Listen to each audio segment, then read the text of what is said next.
The Sons in the Wilderness by Ernesto Joseph Sandoval.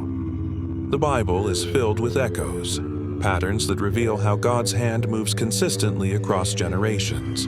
One of the most striking is the story of Ishmael and John the Baptist, two sons who, though very different in covenantal roles, share a wilderness thread that cannot be ignored. Ishmael, the firstborn of Abraham, was sent away into the wilderness to make room for Isaac, the son of promise. Though abandoned by the father of nations, Ishmael was not abandoned by the Father of heaven. God himself met him in the desert, comforted his mother Hagar, and declared that Ishmael too would become a great nation. Genesis 21:17-18. Though rejected by men, God guided him.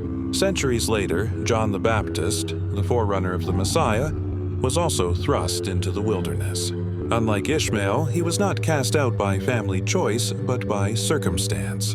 Born to parents advanced in years, Luke 1:7, John lost them early in life and was left to grow up apart from Israel's care. A son of the priestly line, he should have been raised in the temple. Instead, Israel rejected him, and he was left to survive among the wild. Yet, like Ishmael, the wilderness became his place of encounter with God. There the Lord raised him, fed him, and filled him with his spirit, until his voice thundered across Israel, "Prepare the way of the Lord."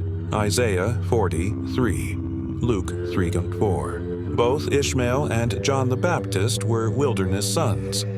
One cast aside to make room for the promised son, and the other set apart to prepare the way for the promised son. Ishmael's story reminds us that even the rejected are not forsaken by God. John's story shows us that what man neglects, God himself raises up for his glory.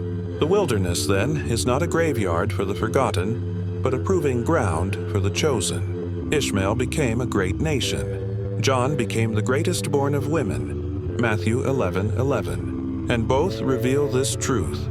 The God who calls sons into the wilderness is the same God who meets them there. Amen.